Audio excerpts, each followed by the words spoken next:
안녕하세요. 읽어주는 여자, 강원도에 사는 도시여자 강도녀입니다. 오늘의 사연 시작하겠습니다. 안녕하세요. 결혼 6개월 차에 접어든 신혼부부입니다. 남편과는 연애 2년 끝에 결혼을 했고요. 제가 1살 많은 연상연하 커플입니다. 정말 어디 가서 말도 못하고 처음엔 제 말에 수긍해주고 제 편을 들어주던 남편이 이제는 그냥 그런갑다 하라면서 아무 일도 아닌 것처럼 구는 거에 정말 미치겠습니다. 남편이랑 같이 읽으면서 댓글 하나하나 꼼꼼히 확인해 보려고 올리는 것이니 읽어보시고 정말 제가 이상한 건지 아니면 그 신호가 이상한 건지 얘기 좀 해주세요. 스크롤이 길 수도 있습니다. 그만큼 오래 참았고 할 말이 많네요. 신랑에게는 사촌 여동생이 있습니다. 네, 물론 여동생 없는 남자 없겠지만요. 사촌 여동생은 신랑보다 4살이 어린 23살이고요. 남편 고모님의 막내딸이자 시댁에서도 막내입니다. 그 사촌 여동생 때문에 진짜 노이로제가 걸릴 것 같아요. 지금부터 천천히 모든 일을 써볼게요. 한번 읽어보시고 냉정하게 말씀들 좀 해주세요. 신랑은 연애 시절부터 정말 자기가 진짜 예뻐하는 여동생이 하나 있다고, 아가일 때부터 자기만 졸졸 따르던 녀석인데 어느새 훌쩍 커서 숙녀가 다 됐다면서 저에게 소개를 시켜주고 싶어 했습니다. 속으로는 아니 뭐 사촌 여동생까지 저리 챙기지? 참 우애가 깊구나 하면서 겉으로는 그래 한번 보자, 밥 사준다고 나오라고 해 하면서 흔쾌히 응했습니다. 근데 이 여동생 첫 만남부터 참 어이가 없더군요. 간단히 얘기하면 신랑과 제가 연애할 적에 제가 신랑 싸이를 싹 바꾼 적이 있었습니다. 근데 이 여동생이 제가 바꾼 걸 1시간도 안 돼서 자기 싸이랑 똑같은 배경음악에 홈피 제목 그리고 배경까지 똑같이 커플로 바꿔놨어요. 제 애칭이 여우인 걸 알고는 자기 다이어리에 여우? 여우? 여우 좋아하시네. 여우 껍데기를 확 벗겨서 코트를 만들어버릴까 보다 라고 써놨더라고요. 신랑이 나중에 그거 알고 바로 비번 바꾸고 사과하라고 혼내켜서 울며 겨자 먹기로 여동생이 사과를 했습니다. 그리고 결혼하기 전에 몇 번 같이 만났는데 만날 때마다 제 인사 씹고 제 말 무시하고 사람을 개 보듯 닭 보듯 하다가 헤어질 때 되면 신랑한테 찰싹 붙어서는 저랑 뻔히 집에 갈 거 알면서 자기 영화 보고 싶다는 둥, 노래방 가고 싶다는 둥, 선수 쳐서 신랑을 빼돌리려고 하더라고요. 결정적으로 결혼하기 일주일 전쯤 신랑이 자기 싸이 방명록에 친구가 연락처 남긴 것 좀 봐달라 해서 들어갔다가 여동생이 남긴 글을 보게 됐습니다. 오빠, 꼭 결혼해야 돼? 왜 이렇게 빨리 해? 그 여자 임신했대? 왜 갑자기 결혼을 해? 임신했으면 그 애가 오빠인지는 어떻게 알아? 결혼하기 전부터 몸 함부로 주는 여잔데 그런 여자 믿고 결혼할 수 있어? 오빠, 그러지 마. 응? 오빠, 결혼하지 마. 안 하면 안 돼? 그 글 보는 순간 너무 화가 나서 부들부들 온몸이 떨려왔고 신랑 역시 그 글을 보자마자 저 있는 데서 여동생한테 전화를 걸어 거의 욕설에 가까운 말로 여동생에게 뭐 하는 짓이냐고 따졌습니다. 저한테 원래 저런 애가 아니라며 신경 쓰지 말라고 엄청 안절부절 못해야 돼요.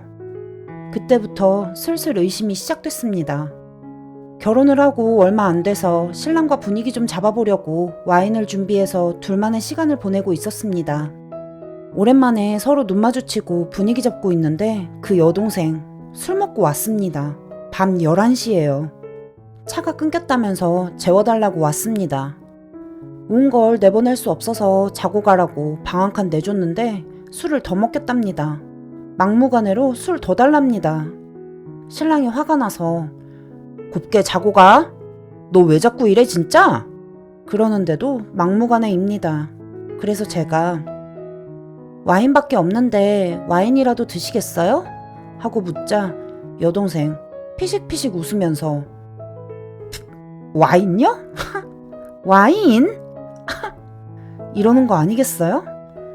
순간 욱해서 한 대 치려다가 도저히 안 되겠다 싶어 슈퍼 간다고 하고 나왔습니다. 그리고 찬바람 좀 쐬고 소주 사서 들어가니까 엉엉 우는 소리가 들리는 거예요. 무슨 일이냐고 놀래서 묻자 신랑이 진짜 짜증난다는 듯이 너 이럴 거면 가라고, 뭐 하는 짓이냐고, 여기가 네 술주정 받아주는 곳이냐고 화를 냈습니다. 그러자 여동생, 오빠는 배신자야. 오빠는 그러면 안 돼. 오빠는 나쁜 놈이야. 라고 했고, 그 말에 의아해진 제가 지금 무슨 소리 하냐고 하자 신랑이 고모 오라고 한다면서 여동생을 뿌리치고 방으로 들어갔습니다. 그래서 저도 따라 들어갔고요. 무슨 일이냐고 다시 묻자 신랑이 한숨을 푹 내쉬고 답답하다는 듯 쟤 이상해. 진짜 안 그랬는데 왜 저러는지 정말 모르겠어. 라고 하더라고요. 그래서 제가 도대체 둘이 나 모르게 무슨 짓을 했길래 동생 입에서 나쁜 놈 소리까지 나와? 하면서 따졌습니다. 제 말에 신랑은 나도 정말 미치겠어. 왜 저러는지 나도 진짜 모르겠다. 고 하더군요. 결국 고모님이 오셔서 여동생 데려가셨어요. 그리고 저번 주 주말에 있었던 일입니다. 신랑이랑 간만에 꼭 껴안고 잠들어 있는데 신랑 전화가 울렸습니다. 깨서 보니 새벽 2시였고 발신자는 그 여동생이었습니다. 순간 짜증이 났지만 그래도 뭐 받아보자 하는 심정으로 받아서 여보세요? 라고 하니까 한 5초 뒤에 그냥 끊어버리대요. 그렇게 5번 이상을 전화해야 되니까 진짜 환장하겠더라고요. 그래서 신랑을 깨워서 말했습니다. 정말 자기 사촌 여동생한테 무슨 일이 생겼거나 아니면 자기 여동생 미친 것 같으니 일어나서 왜 그러는지 전화 좀 해보라고. 그 말에 신랑이 짜증을 내며 전화를 했고 한 5분 뒤에 전화를 끊더니 얘 또 술 먹었다고 무시하자면서 핸드폰을 끄고 다시 누웠습니다. 누워서 곰곰이 생각해보니 이제껏 일들이 예사롭지 않게 느껴지더라고요. 신랑한테 자냐고 물어보니까 신랑이 안 잔대요.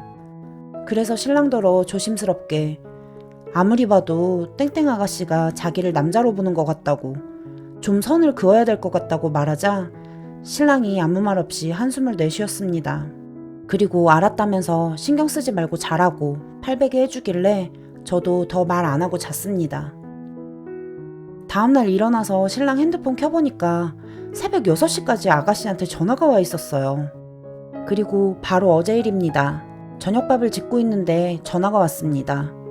발신자는 모르는 번호였고 전화를 받자 카랑카랑한 목소리로 대뜸 이러더군요. 미쳤어요? 누구세요? 미치지 않고서야 뭐? 내가 오빠를 남자로 좋아해요? 어떻게 그런 말을 함부로 해요?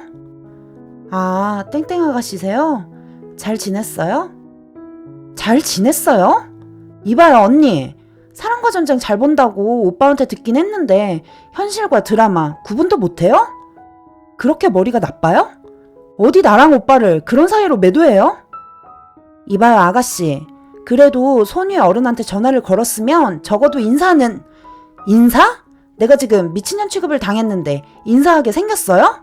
뭔데요 언니? 그쯤 되자 저도 슬슬 열받대요. 진짜 보자 하니까 어린 게 위아래 구분도 없고 어이가 없다 어이가 없어. 이봐요 아가씨, 그쪽 잘한 거 하나 없거든요? 지나가는 사람 붙들고 물어봐요. 사촌 오빠 여자친구가 꾸며둔 싸이 자기 마음대로 싹 바꾸고 애칭까지 알아내서 껍데기를 벗기니마니. 그리고 뭐? 과거가 어쩌고 저쩌요? 생각이 있는 사람이면 결혼한 오빠 집에 술 먹고 불쑥 찾아오고 새벽 6시까지 술 먹고 전화하고 그래놓고 미친년 취급받는 게 억울해요? 언니 나타나기 전에는 제가 오빠랑 모든 걸 같이 했거든요? 술도 먹고 영화도 보고 밥도 먹고. 근데 언니 만나더니 우리 오빠가 얼마나 변했는지 알아요? 분수를 알아야죠. 어디서 맞지도 않는 짝을 자기 거라고 우기려고 들어요? 큰애 삼촌이 오빠랑 언니 결혼 엄청 반대한 건 알아요? 아가씨 말 잘했네. 결혼하기 전에 둘이 잘 지냈든 뭘 했든 이제는 오빠 결혼했고요. 결혼한 남자한테 이러는 거 정말 예의 아니에요.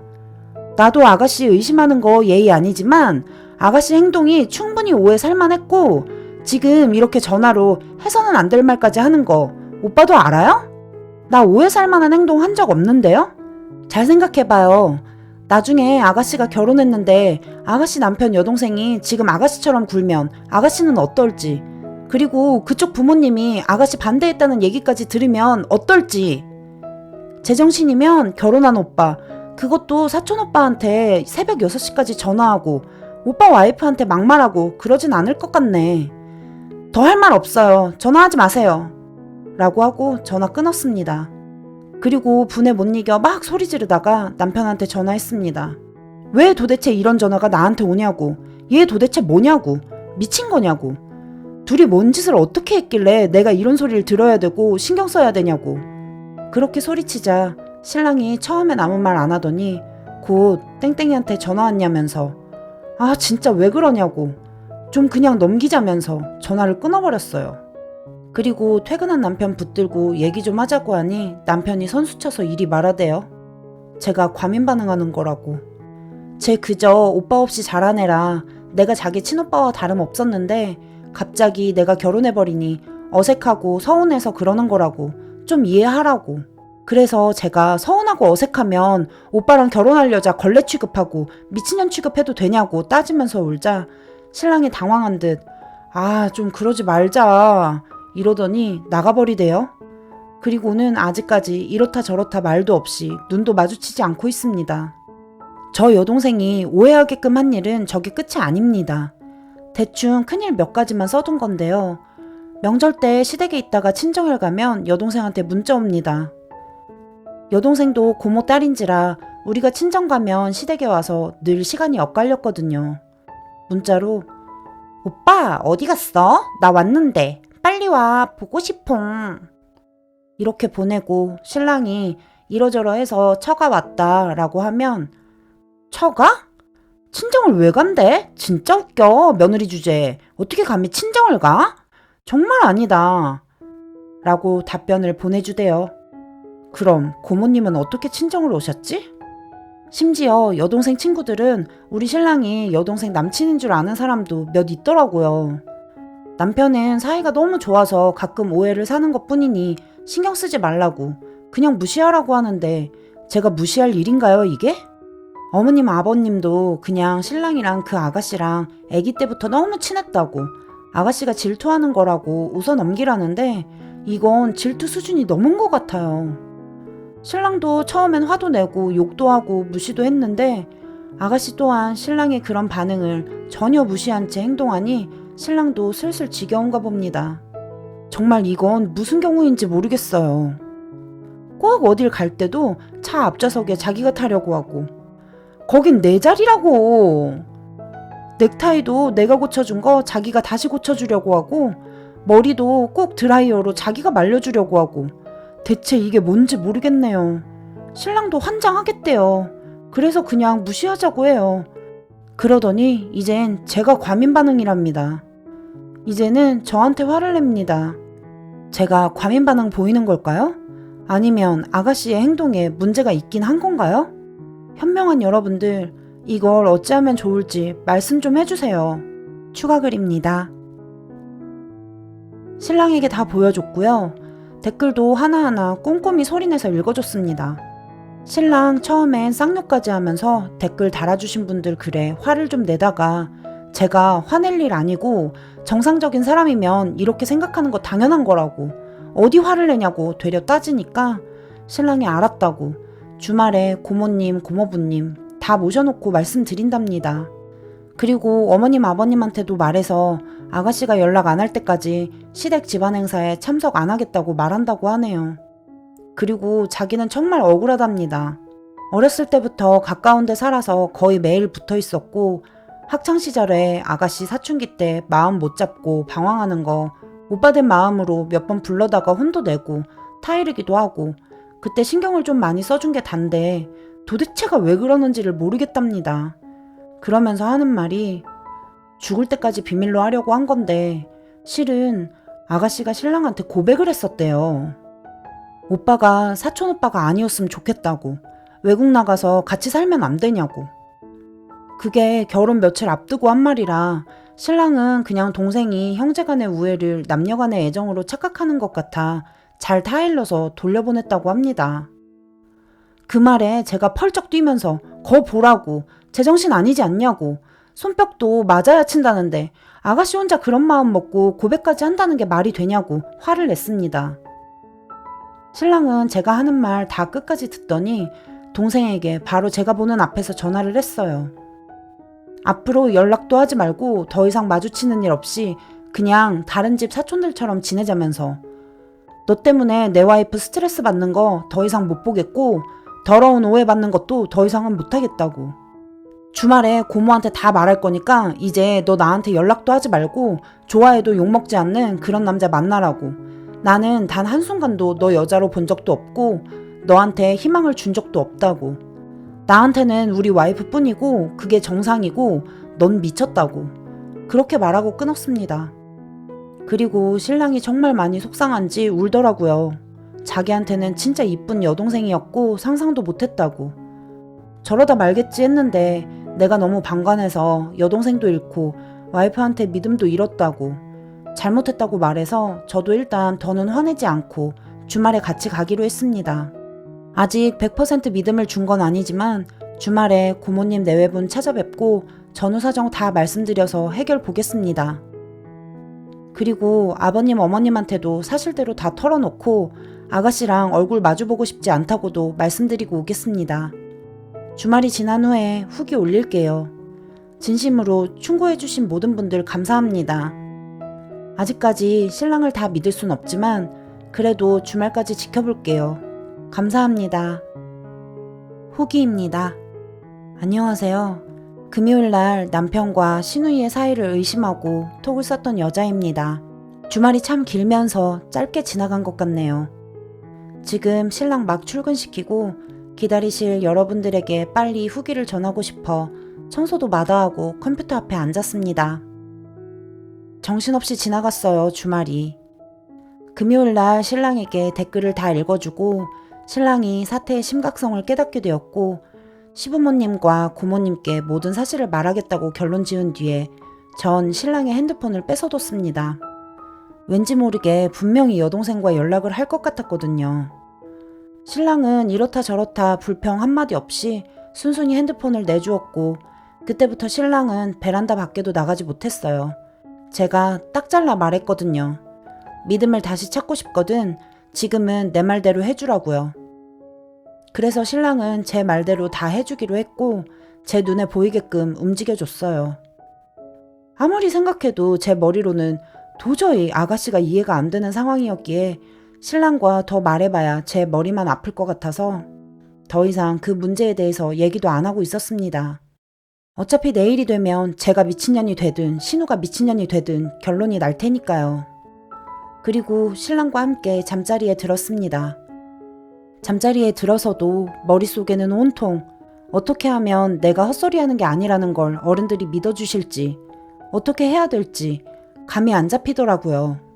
막말로 지금 신랑이 제 앞에서 그리 행동해도 내일 돼서 어른들 앞에서는 저를 미친년 취급해버리면 전 오도 가도 못하고 토커님들 말대로 똥통에 빠지는 게 되잖아요. 한참 고민에 빠져있는데 신랑 전화가 울리대요.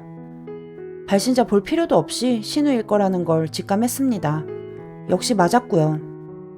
세 번째까지 전화가 울려도 받지 않았습니다. 네 번째에는 그래 어디 한번 부딪혀보자 하는 심정으로 전화를 받았어요. 여보세요? 오빠 바꿔. 오빠 자는데? 그리고 어디다 대고 반말이야? 너 지금 몇 시인지는 알아? 오빠 바꾸라고! 오빠가 전화하지 말라고 한 거 금세 잊어버렸냐? 하긴 그러니까 사촌오빠인 것도 잊어버리고 고백이나 하고 그런 거겠지. 야, 너랑 할 말도 없고 들을 말도 없고 신랑도 너랑 말도 섞기 싫다더라. 너 같은 미친년 처음 봤다고 소름 끼친대. 근데도 바꿔주길 바래? 그러니까 오빠 바꾸라고. 네가 그렇게 찾는 오빠 지금 내 옆에서 나랑 한 방 한 침대에 같이 있다. 더 할 말 없어. 끊어. 하고 일방적으로 끊었습니다. 얼마나 술이 됐는지 발음도 다 꼬이고 무조건 오빠 바꾸라고 소리소리 지르는 모습에 정말 할 말을 잃게 만들더라고요. 그리고 한 번 깊어진 의심은 끝도 없이 신랑과 시누이의 관계를 더 의심하게 됐고요. 괜히 전화를 받았나 싶을 정도로 열이 가라앉지 않는데 또 전화가 왔습니다. 그때 정말 갑자기 토커님들이 말씀해 주셨던 녹취가 생각이 났어요. 어찌 보면 이게 제 유일한 증거가 되겠구나 싶어서 마음을 진정시키고 다시 전화를 받았습니다. 그리고 내일 이 통화 내용을 어머님 아버님을 비롯해 고모님 내외분께도 들려드릴 생각으로 만에 하나의 트집도 잡히지 않기 위해 이번엔 존댓말로 정말 속상하다는 투로 전화를 받았습니다. 토커님들 감사합니다. 다 토커님들 덕분이에요. 네, 아가씨. 아가씨? 야, 이년아. 좀 전엔 너너 하더니 이젠 아가씨? 다 됐고 오빠 바꿔. 아가씨, 정말 왜 이러세요? 지금 시간이 몇 시예요? 오빠 피곤해서 잔다고 몇 번을 말씀드려요. 야, 이거 오빠 전화잖아. 왜 니년이 받고 지랄이냐고. 아가씨, 술 많이 취했어요? 아무리 술 취해도 이건 아니죠. 아가씨가 아무리 날 마음에 안 들어 해도 나 아가씨 오빠랑 결혼했고 엄연히 손윗사람인데 어디서 욕을 하고 반말로 그래요. 참 웃긴 년이네. 야, 미친, 진짜 내가 어이가 없어. 이 미친년 너 진짜 죽여버리고 싶거든? 아가씨, 정말 너무하네요. 전화하지 마세요. 하고 끊었습니다. 물론 다 녹음했고요. 아가씨는 아무것도 모르고 욕까지 해가면서 오빠를 바꾸라고 난리를 치고 있었어요. 저한테는 정말 다행이자 고마운 일이었죠. 다시 전화가 왔습니다. 처음엔 받지 않았고요. 두 번째 울릴 때 받았습니다. 진짜 왜 이래요? 미친, 오빠 바꾸라고. 오빠 바꾸라고. 아가씨 이러는 거 고모님도 아세요? 이게 말이 돼요? 어떻게 사촌끼리. 아가씨, 제발 그만해요. 네? 오빠 바꾸라고, 오빠. 결국 아가씨는 울음을 터뜨렸어요. 참 어이가 없어서. 울긴 왜 울어? 지가 뭘 잘했다고? 왜 울어요? 울 만큼 뭐가 그렇게 억울한데요? 오빠는 나쁜 놈이야. 나쁜 놈? 아가씨, 대체 뭐가 그렇게 억울하고 오빠가 왜 나쁜 놈 소리를 들어야 돼요? 뭐 정말 나 모르게 둘이 몸이라도 섞었어요? 그런 지저분한 일 정말 있었냐고요? 오빠는 나쁜 놈이라고, 나쁜 놈.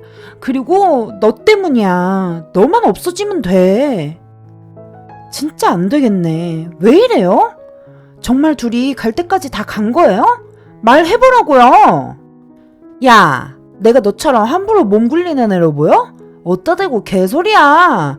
오빠랑 나는 플라토닉이야. 플라토닉 몰라? 플라토닉? 플라토닉이 무슨 뜻인진 알고 말해요? 사촌 간 사랑이 어딜 봐서 순수하다고 플라토닉을 들먹거려요. 들먹거리긴. 아가씨 진짜 안 되겠다. 더는 전화하지 마세요. 꺼두겠습니다. 미친 듯이 악에 받쳐 고래고래 소리 지르는 아가씨의 말 하나하나 다 녹음하고 전화를 끊었습니다. 술에 취해 한 말이긴 하지만 어느 정도 둘 사이가 짐작은 되더군요. 제가 의심한 것만큼 그렇게 깊은 사이는 아니었던 것 같기도 했고요. 어쨌든 녹음한 걸 다시 들어보니 좀 발음이 꼬여서 제대로 들리진 않았지만 그래도 아가씨 목소리로 오빠를 찾고 저에게 쌍욕을 하는 그런 건 정확히 녹음이 되어 있어서 다행이다 싶었습니다. 내일 제 말을 믿어주지 않으실 어른들께 들려드릴 생각으로 신랑 핸드폰 비밀번호를 변경하고 파일까지 비밀 파일로 저장해뒀어요. 그리고 뜬 눈으로 밤을 지새웠습니다. 아침이 되자 신랑은 제 눈치를 살피며 아침 먹고 가자고 했고 저도 좋은 일도 아닌데 아침부터 큰일을 벌이기도 뭐해서 그러자고 했습니다. 그치만 밥을 먹으면 체할 것 같아서 먹지도 못했고요. 신랑 밥 먹는 걸 지켜보며 말했습니다. 아버님 댁으로 가자고. 신랑은 고모님 댁부터 가지 왜 그러냐길래 그냥 아버님 댁부터 가자고 했습니다. 신랑은 여전히 제 눈치를 보면서 알았다 했고요. 10시쯤 집에서 나와 아버님 댁에 도착할 때까지 한마디도 하지 않았습니다. 신랑도 한숨만 내쉬며 말을 따로 걸진 않았고요. 아버님 댁에 도착하자 아버님 어머님은 아무것도 모르시고 반갑게 맞이해 주셨어요. 그때부터 제 심장이 쿵쿵거리면서 무섭게 뛰기 시작했습니다. 입술은 바짝바짝 말랐고 손발은 차가워졌어요. 제 표정이 너무나 안 좋은 걸 아셨는지 아버님께서 먼저 무슨 일 있냐고 말을 꺼내셨고 아버님의 걱정 어린 표정을 보자 갑자기 서러움이 복받쳐 오르면서 눈물이 마구 흘러내렸습니다. 제가 서럽게 울면서 말을 못하자 아버님 어머님이 놀라하시며 왜 그러냐고 하셨고 신랑은 한숨을 내쉬면서 밖으로 나갔습니다. 그리고 한 5분쯤 뒤에 신랑이 다시 들어왔고 신랑은 묵묵히 천천히 어머님 아버님께 놀라지 마시라며 얘기를 꺼냈습니다. 아버지, 고모 딸 땡땡이 있잖아요. 그래, 걔가 왜? 걔가 좀 이상해요. 집사람을 많이 괴롭히나 봐요. 괴롭히다니, 뭘 어떻게 괴롭혀? 신우노릇하냐? 아니 뭐 그런 건 아닌데요. 신랑은 어물쩡하게 제대로 말을 못했고 그 모습에 화가 난 제가 소리를 지르며 말을 끊었어요. 제대로 말해! 제대로 말하라고! 왜 말이 틀려? 제대로 말하라고! 제 모습에 놀라신 아버님 어머님이 무슨 일이냐고 다그치시기 시작하셨고 전 펑펑 울면서 말했어요. 아버님 어머님 글쎄요. 땡땡 아가씨가 이 사람을 좋아한대요. 사랑한대요. 남자로 사랑한대요. 저만 없으면 된대요. 고백했대요. 무슨 말이냐 그게? 결혼 전부터 그렇게 이상하게 행동하더니 결혼하고 나서도 술 먹고 밤늦게 찾아와서 신랑더러 나쁜 놈이라고 울고불고 술 먹고 새벽 6시까지 전화해서 뭔 할 말이 그리 많은지 울고불고 난리치고 저보고 미친년이래요. 아버님, 제가 그동안 얼마나 참고 버텼는지 아세요? 아버님 어머님은 순간 당황하신 표정으로 그게 진짜냐고 신랑에게 되물으셨고 신랑은 기어들어가는 목소리로 네 라고 대답을 했어요. 그러자 아버님께서는 말도 안 되는 소리라며 되려 저한테 어디 가서 그런 소리 절대 하지 말라고 집안 망신도 이런 망신이 없다고 큰 소리를 치시기 시작하셨어요. 그런 걸 각오 안 한 건 아니었지만 막상 아버님이 그렇게 나오시자 정말 서운하대요. 거기에 어머님마저 그 애랑 우리 애가 남다르게 친했다고 몇 번을 얘기하냐고 너 정말 이렇게밖에 못 받아들이냐고 그릇이 그렇게 작아서 친척 동생마저 질투하면 제가 바깥 생활을 어떻게 하냐고 여직원이랑만 조금만 친해도 이렇게 대바람부터 달려와서 울고불고 난리칠 거냐고 호통을 치셨고요. 신랑은 한숨만 푹푹 내쉬며 이 사람 말이 맞아요 라고 했지만 아버님 어머님은 신랑 말은 들리지도 않으시는 듯 저한테 언성을 높이시고 바닥까지 손바닥으로 쳐내리시면서 저한테 화를 내셨어요. 그래서 제가 어제 새벽에 녹음한 걸 들려드리겠다고 새벽에 전화 온 거 제가 녹음해놨고 이거 들으시고 다시 말씀하시라고 아버님 어머님 너무 서운하다고 울면서 핸드폰을 내밀었습니다. 그러자 아버님은 들어볼 필요도 없다고 자리에서 일어나셨고 어머님은 정말 한심하다는 표정으로 절 보셨어요. 그래서 제가 제 말이 틀리면 저 이 자리에서 소방 맞고 쫓겨나도 더 이상 말 안 하겠다. 한 번만 들어보시라고 애원했고 그 모습에 어머님이 못 이기는 척 줘보라면서 핸드폰을 받아가셨어요. 그래서 녹음한 거 비번 풀고 들려드렸고 신랑은 그런 게 있는 줄은 꿈에도 몰랐는지 어머님 옆에서 같이 들으려고 하더라고요. 녹음한 걸 들으시던 어머님의 표정이 점점 심상치 않게 변하시는 게 눈에 보였어요. 속으로는 그 모습에 속이 시원하다고 해야 되나요? 암튼 속으로는 안도? 그런 걸 느끼면서도 표현 안 하고 눈물만 흘리고 있었습니다. 녹음한 걸 다 들으신 어머님은 입을 다물지 못하셨고 아버님에게 핸드폰을 들고 가셔서 녹음한 걸 들어보라고 하셨습니다. 아버님은 됐다고 그만 못하냐고 하셨지만 어머님이 아가 말이 맞다고 어쩜 좋냐고 하시자 아버님도 녹음한 걸 들어보시대요. 그리고 한참 동안 조용했습니다. 거실에는 저 우는 소리만 들렸고요. 한 30여 분이 지나고 아버님이 다시 나오시더니 고개를 못 드시고 저한테 미안하다고 말도 안 되는 소리라서 네가 어디가 잘못된 줄 알았다고 미안하다고 하셨어요. 그리고 어머님은 아버님이 입을 여시자 신랑을 마구 때리시기 시작하셨고요. 이게 도대체 무슨 일이냐고 말도 안 되는 일이라고 어떻게 된 거냐고 신랑을 붙잡고 흔드시고 때리시고 창피해서 동네 사람들 얼굴을 어찌 보냐고 난리도 아니셨어요. 아버님은 묵묵히 아무 말 안 하시다가 어머님이 결국 통곡을 하고 오시자 조용히 하라고 소리치셨고 신랑에게 어떻게 된 거냐고 설명하라고 하셨습니다. 신랑은 그때까지도 아무 말 안 하고 있다가 아버님 말씀에 금요일 밤 저에게 말한 그대로 천천히 설명을 했고요. 아버님은 신랑 말 틈틈이 화가 올라오시는지 숨을 들이키셨다가 내쉬기를 반복하셨어요. 그리고 신랑의 말이 끝나자 아버님은 어머님께 고모님 내외분을 오시라고 하라 했고 우리가 와 있단 말은 하지 말고 아가씨도 데리고 오라고 그냥 얼굴이나 보고 밥이나 먹게 오라고 하라고 하셨어요. 어머님은 아버님 말씀대로 고모님께 전화를 드렸고 아무것도 모르시는 고모님은 40여 분이 지난 뒤에 도착을 하셨습니다. 그 40분이 저에겐 정말 영원히 멈춰버린 시간 같았어요. 아무것도 모르시는 고모님과 고모부님의 밝은 목소리가 들려왔고 뒤이어 꿈에서도 듣기 싫고 마주치기도 싫었던 아가씨의 목소리도 들려왔습니다. 아버님은 저에게 방에 들어가 있으라고 하셨고 제가 싫다고 하자 아버님께서 조금 있다가 부를 테니 일단 넌 들어가 있으라고 다시 한번 말씀하셔서 못 이기는 척 방으로 왔습니다. 잠시 후 분위기 왜 그러냐고 호호거리시는 고모님과 신랑을 발견하고는 좋다고 오빠 거리는 아가씨의 목소리가 들렸고 저는 억장이 무너지는 기분을 느꼈습니다. 왠지 방 안에서 이대로 혼자 미친년이 되어 쫓겨날 것 같았거든요. 그때 아버님의 고함 소리가 들려왔고 왜 그러냐며 맞받아치시는 고모님의 목소리도 들렸습니다. 아버님은 신랑에게 네 입으로 네가 얘기하라고 소리치셨고 고모님은 도대체 무슨 일이냐고 사람 불러다 놓고 뭐 하는 거냐고 따지셨어요. 그러자 어머님께서 저더러 나오라고 하셨고요. 제가 나가자 고모님은 너 있으면서 왜 나와보지도 않았냐. 어른이 왔으면 아는 척을 해야지 도대체 이게 무슨 일이냐고 저한테 화살을 돌리셨고 전 고모님 오셨냐며 인사를 하고는 아가씨를 쏘아봤습니다. 안절부절 못하고 눈치를 볼 줄 알았는데 거참 당당하게 거실에 서서 저를 째려보고 있대요. 그리고는 갑자기 저한테 달려들어 제 팔을 붙잡고 나가자며 여기서 이럴 게 아니라 우리 나가서 얘기하자고 제 팔을 잡아당겼습니다.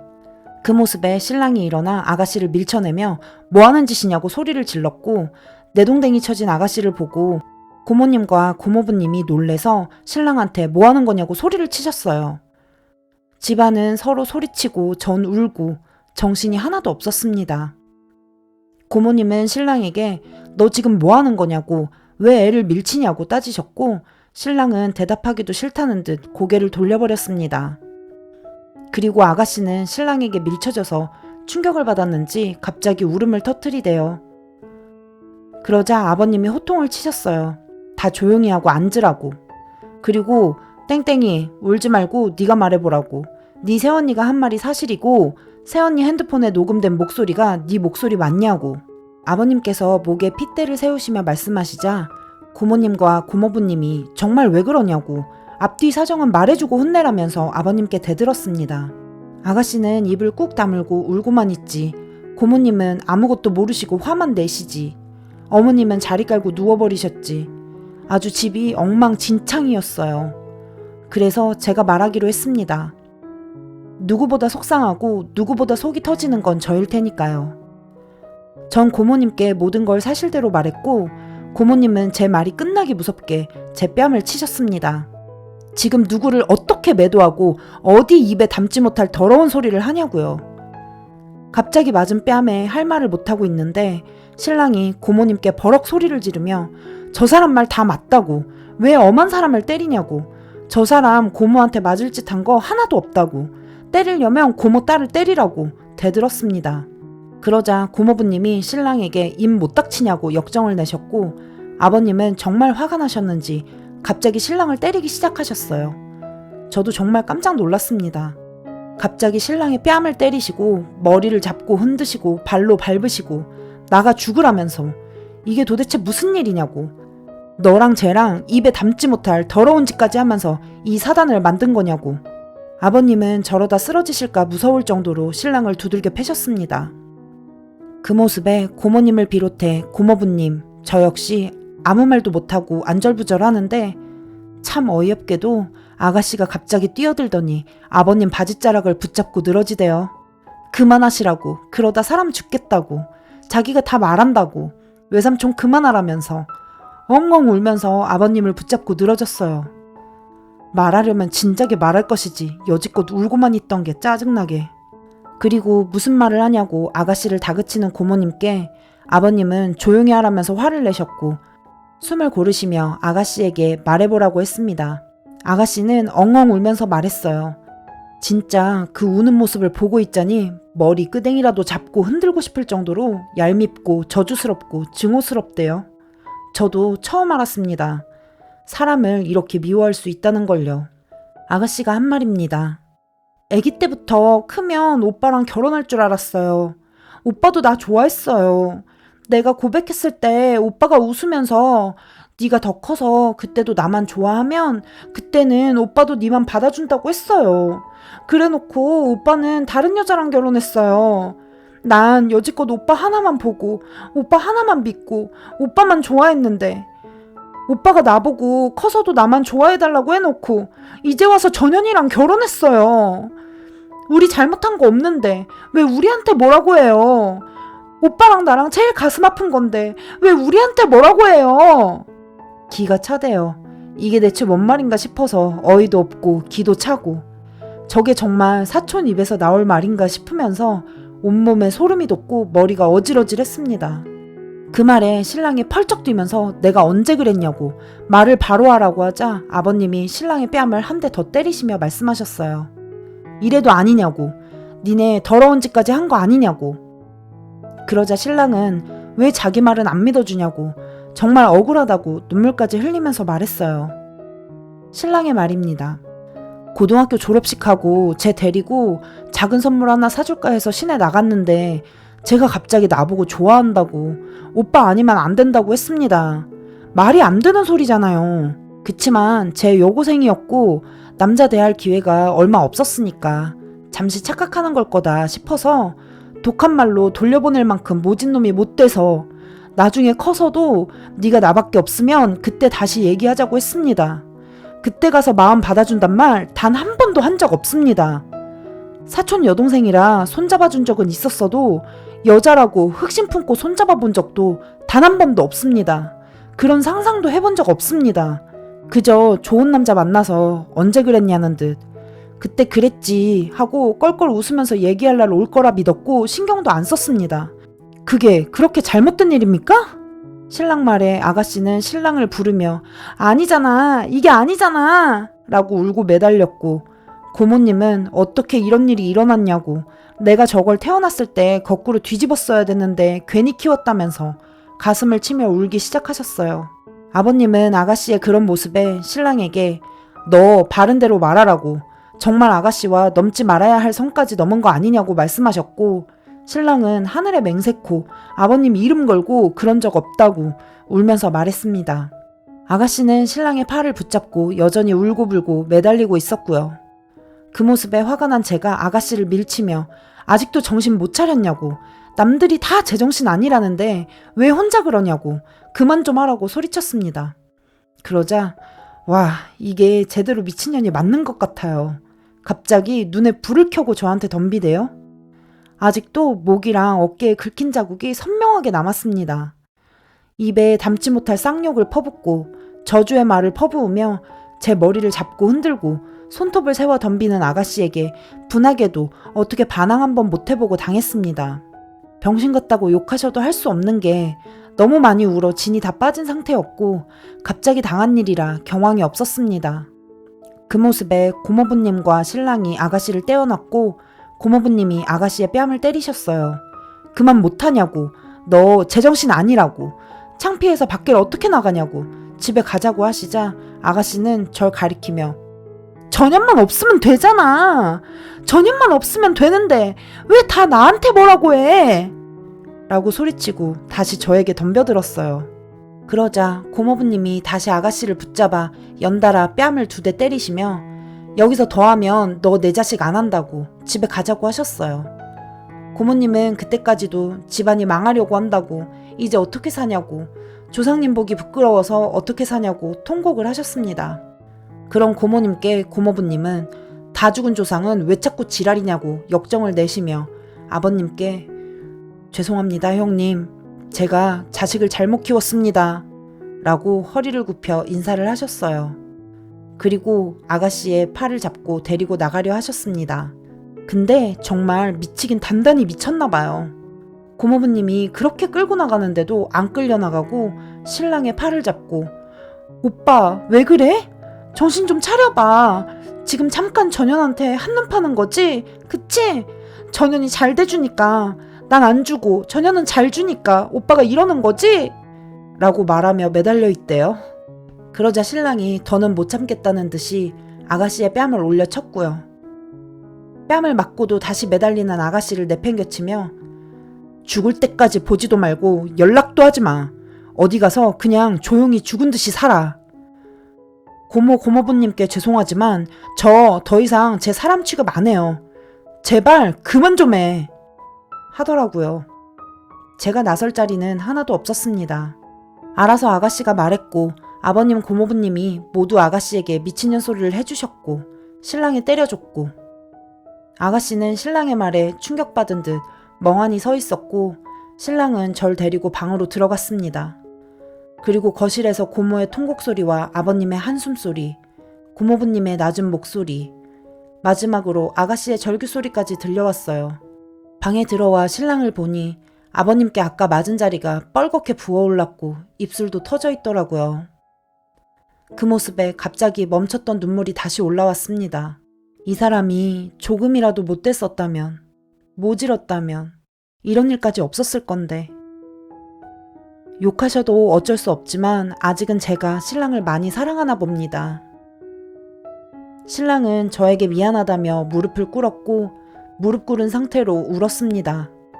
그래서 저도 같이 울었습니다. 이제라도 바로잡으려고 해줘서 고맙다고 울었습니다. 신랑은 아가씨에게 맞은 제 뺨과 긁힌 자국을 만지면서 너무너무 미안하다고 계속 울었고 저도 신랑이 맞아서 터진 입술과 부어오른 뺨을 만지면서 울지 말라고 울었습니다. 그리고 집으로 왔습니다. 고모님은 가시는 순간까지 저에게 사과 안 하셨고요. 집에 와서도 신랑과 별다른 말은 하지 않았습니다. 아까 방에서 같이 안고 울고 했던 게 거짓말처럼 어색하게 말도 안 하고 눈빛도 마주치지 않고 그렇게 조용조용 토요일 저녁을 보냈습니다. 그리고 오랜만에 푹 자고 일어났습니다.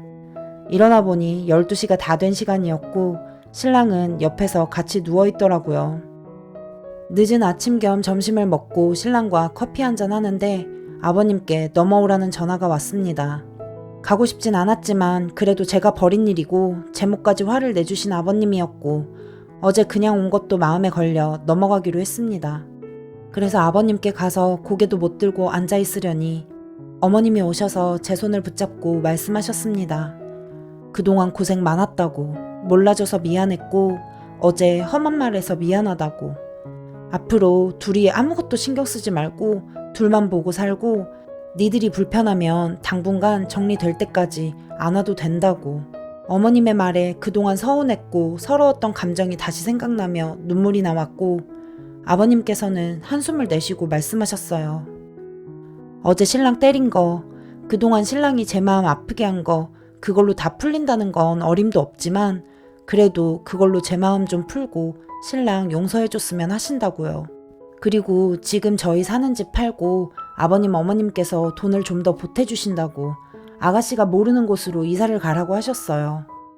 고모님께도 친척들에게도 우리 이사 간 곳 말 안 할 테니 그냥 둘이 이사 가서 그렇게 살라고 최대한 빨리 돈 보태주신다고 하시길래 제가 아니라고 괜찮다고 하니까 아버님께서 그동안 말도 못하고 얼마나 속으로 울었냐고 그렇게 하라고 하셔서 알겠다고 했습니다. 그리고 고모님께서 어머님께 전화를 걸어 아가씨를 외국으로 보낸다고 하셨대요. 어차피 유학 가려고 계획 중이었고 1년, 2년 뒤에 보내려고 했는데 앞당겨서 올해는 좀 힘들고 1월 달쯤 바로 보낸다고.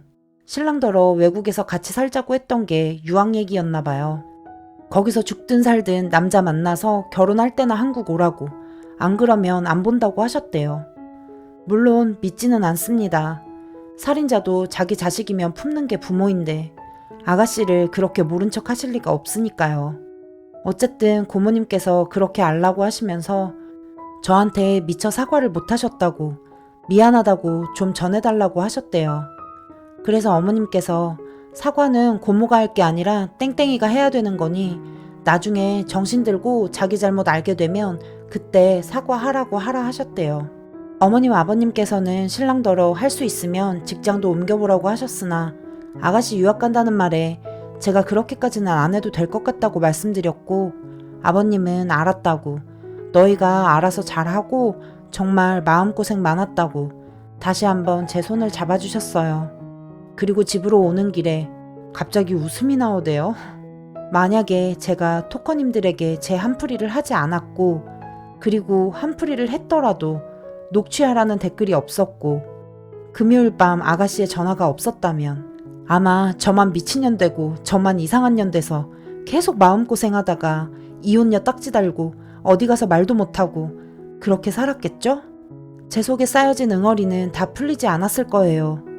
그래도 혼자 끙끙거리다가 어른들이 아셨고 신랑이 사실을 말해줬고 아가씨가 그렇게 당하는 걸 보고 나니 어느 정도 속이 시원해진 건 사실입니다. 댓글로 이혼해라, 육체적 관계를 가진 게 분명하다 라고 말씀하셨던 분들, 그리고 정말 진지하게 자기 일처럼 같이 화내주시고 속상해 해주시던 분들 모두 감사드려요. 제 일을 자기 일처럼 걱정해주시던 모든 분들이 100% 만족하실 만한 후기는 아니겠지만 적어도 저는 만족스럽고 다시 한번 신랑을 믿고 다시 한번 시작해보자 라는 생각이 들었습니다. 정말 감사드려요. 토커님들이 없었다면 저 혼자 멍청하게 덤탱이 쓰고 미친년 돼서 소갈이하다 이혼녀 될 뻔한 일이었는데 이렇게라도 결론이 나서 다행인 것 같습니다. 아가씨가 했던 말 모든 걸 믿지 못하지만 하나만 믿으려고요. 플라토닉. 자기들은 플라토닉 사랑을 했대요. 어이가 없어서 진짜. 앞으로 살면서 어떤 큰일을 겪어도 그쯤이야 하고 넘길 수 있을 것 같아요. 정말 다들 감사드립니다. 그리고 혹시라도 바보같이 신랑 믿고 이혼 안 하네 이런 말 하시는 분들 계신다면 죄송해요. 제가 너무 바보라서 다시 한번 믿고 시작하고 싶어요. 정말 정말 감사드립니다. 앞으로 잘 살게요. 오늘도 끝까지 들어주신 여러분 감사합니다. 강도녀는 또 다른 사연을 가지고 다음 시간에 다시 찾아오겠습니다. 구독과 좋아요도 많이 부탁드립니다.